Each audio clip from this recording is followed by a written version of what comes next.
What up, y'all? It's your man D-Real, the Black Panther stalking the urban jungle and vibrating Adidas, bringing you another Be Real with D-Real. What up, y'all? It's your man D-Real. Check it out. Have y'all ever wondered how some celebrities just reach superstar status while others just tend to continue to just be middle of the road? Well, we're not going to talk about the middle of the road celebrities. We're going to talk about the top 10 celebrities who went from no name to mad game. Okay? This means these are celebrities that when they first started working in Hollywood were relative unknowns and remained relative unknowns even after getting somewhat steady work in Hollywood. Go figure. I am going to start my list off with number 10, which is one that everybody knows and loves. Jennifer Lawrence. Yet prior to 2000, early 2000s, I believe it was an indie movie called Winter's Bone. Prior to that, nobody had heard anything or knew what a Jennifer Lawrence was until she became Katniss Everdeen. Katniss Everdeen was the protagonist in the Hunger Games novels and as well as the movie series. She starred in three or four, I think. And those movies cemented her as pretty much as Hollywood royalty. She went on to double down on that role by taking over the role of Mystique in the X-Men series from Rebecca Romijn, and arguably might have done a better job. But we know that Jennifer Lawrence is a top-notch actress. She went on to play in other roles. She's worked with celebrities like Christian Bale and Ryan Reynolds, and she's basically, like I said, Hollywood royalty. So moving on, we go to number 9. Number 9 is, I had to get retro on y'all for number 9. Number 9 is Christopher Reeve. Okay. Christopher Reeve went from no name to mad game in 1977, I believe, when he was cast for the role of Superman in Superman the Motion Picture, which first premiered in 1978. He went on to do 3 more sequels, and he became a victim of pigeonholing, Hollywood typecasting. No matter how hard he tried, he never, ever got away from being Superman. And when we look at that in retrospect, that's not a bad thing. Not only was he Superman, he was the prototype. Much like Michael Keaton with Batman, Christopher Reeve was the prototype that all other on-screen Superman patterned themselves after. Brandon Routh, Henry Cavill. I would even go so far as to say Dean Cain and Tom Welling in the Lois and Clark and Smallville television series. Even they had that, Clark Kent is a clean-cut American boy, but it takes a special kind of actor to play that to the hilt. And to this very day, I don't think anybody did it better than Christopher Reeve. He might have got pigeonholed in that role, but my goodness, what a role to get pigeonholed into. The Man of Steel.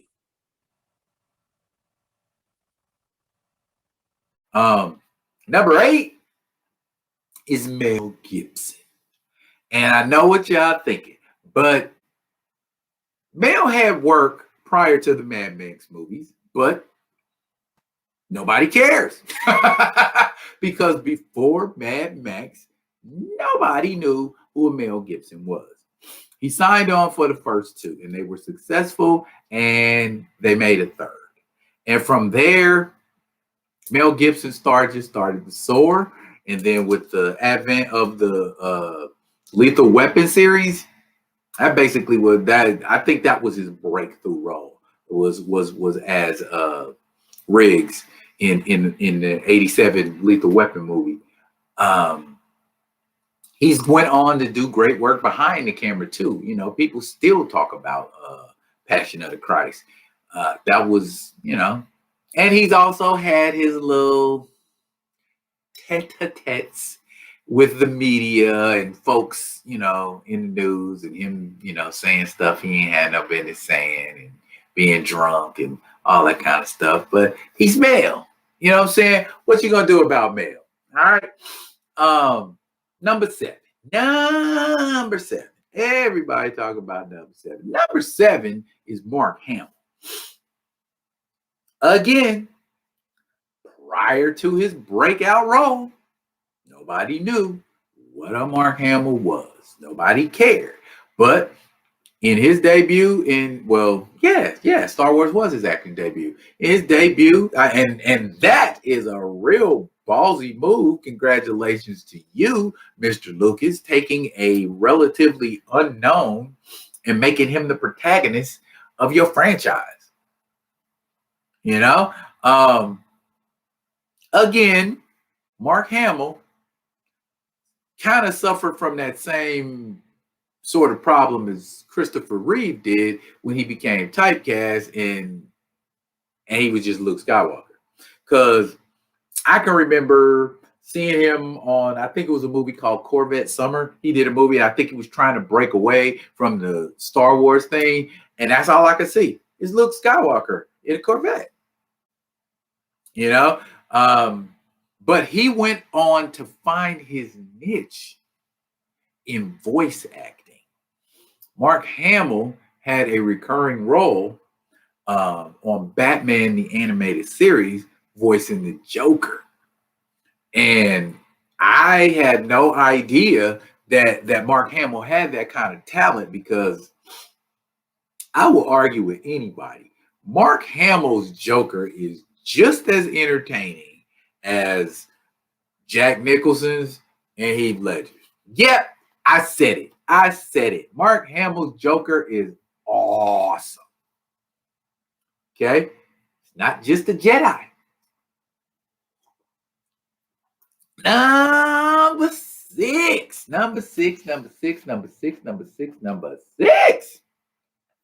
Jamie Lee Curtis.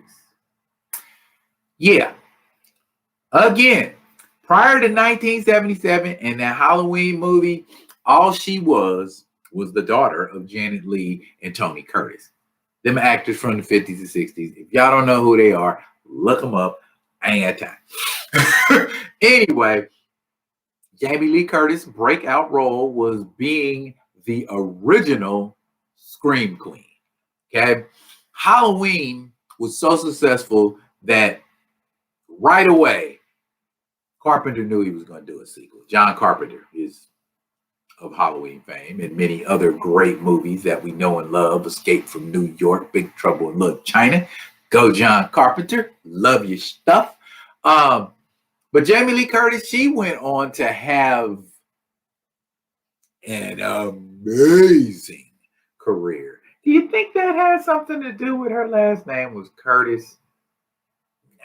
Jamie Lee Curtis is a talented actress. I enjoy watching Jamie Lee Curtis in True Lies, especially that scene where she's doing a striptease for Arnold Schwarzenegger and reaches out to try to grab the bedpost and misses it and falls. And it is hilarious. You have to watch her in True Lies.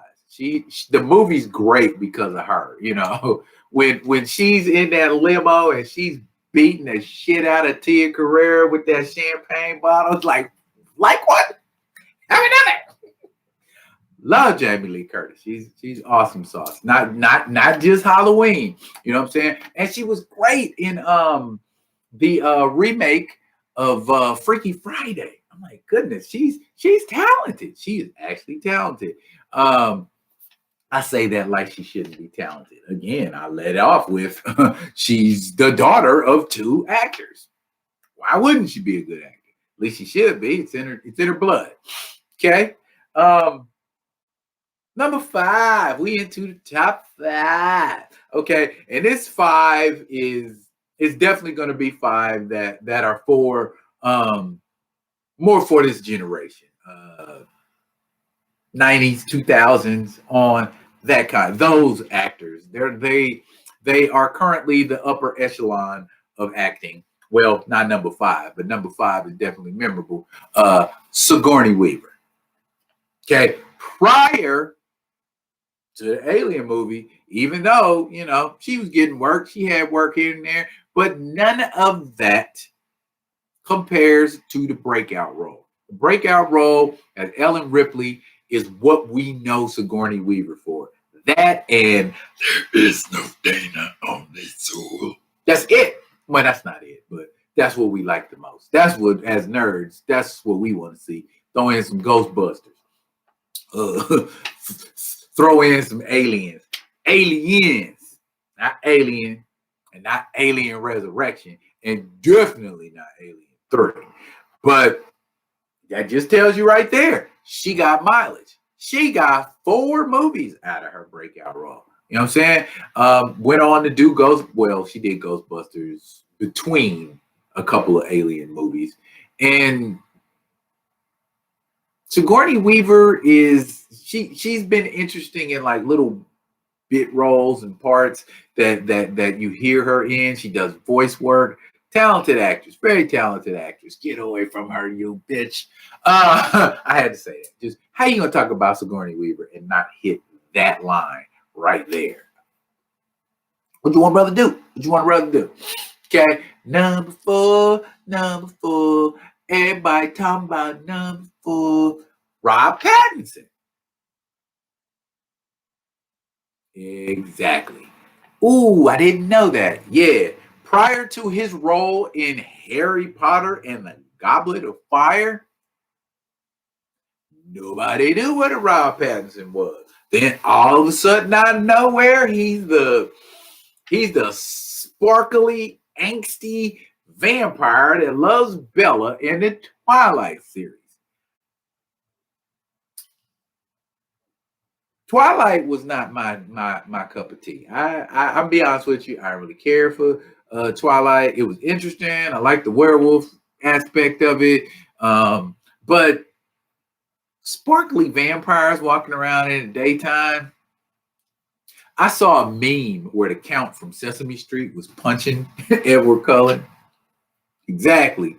Bruh, vampires don't do that. We're going to have a meeting. Come to Vampire Central and we're going to let you know what goes on. Okay. What goes on? Well, number 3. Everybody talking about number 3. Gal Gadot. I don't know how she pronounces it, but I'm going to call her Gal Gadot because Gal Gadot sounds silly. And if that's your name for real, baby, I apologize. Gal Gadot, prior to her run in The Fast and the Furious and them little off-brand movies, didn't nobody know who she was. Nobody knew she was Night and Day, and what was the other one where she was? See? Exactly. Wonder Woman. She is Wonder Woman. Now, I fear that because she's doing what she's doing right now, she runs the risk of getting typecast as Wonder Woman because she did the role so well, a lot like Christopher Reeve in his role as Superman. I seriously think that Gal Gadot, Gadoom is going to get typecast if she doesn't get like another really dope role real soon. Thoughts? Do we think she will continue to be an amazing Wonder Woman, or does Gal need to get into something else before that's all she is Wonder Woman? I would hate to see that happen to her, but hey, she's eating. Number two. Everybody talking about number 2, and y'all really are talking about number 2 a lot. Chris Hemsworth. Chris Hemsworth's breakout role is the role he still plays as Thor. He's been Thor in three movies with Thor in it, and a fourth is coming out soon, Blood and Thunder. And he was also in the Avengers franchise.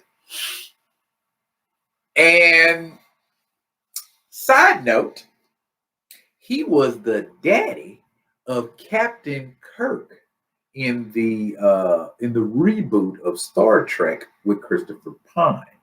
So he was working, but we didn't know nothing about him until he was Thor. And he nailed that role pretty good. I like the cinematic version of Thor actually more than I like the comic book version of Thor, even though the comic book version of Thor is way, way, way, way, way more powerful than the cinematic version. The cinematic version doesn't take himself as seriously as comic book Thor does. And he doesn't talk with all of that Shakespearean thou dost doeth crap. Don't nobody want to watch that or read that. And this brings us to number one.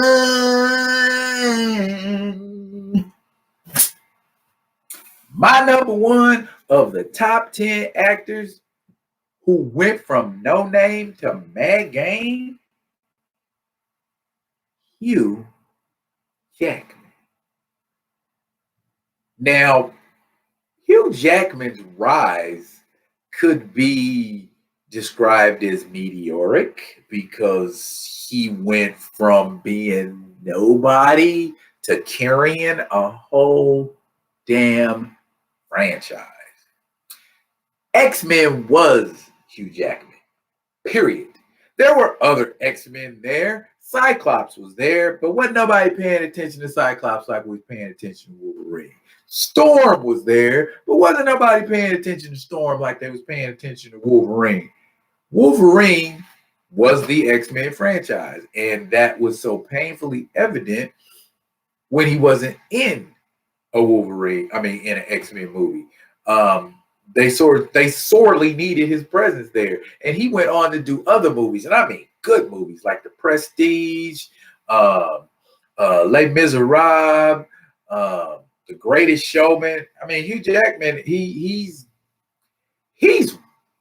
working, okay, and he's not about to slow down just because he's not Wolverine anymore. That doesn't mean he isn't viable as an actor. I mean, he cemented his place in Hollywood with tons of movies. I mean, good stuff too, and it isn't just us tooting our horn, because the X-Men franchise for me was all right, but like everybody else, I was watching it because Wolverine. Okay. And that's it, y'all. That's the top 10 actors who went from no name to mad game. What do y'all think? Do y'all think that was a pretty good list? No? Let me know in the comments below. And if you like what I'm putting down and you want to keep coming around, hey, that rhymed. Like, comment, and subscribe to the Be Real with D-Real page. I put out new videos at a rate of about 2 to 3 a week. So anytime you come to this page, you're going to see something new on a given day. So with that being said, like, comment, and subscribe. I'm out, but I will be back. Until then, y'all be good and be good to each other.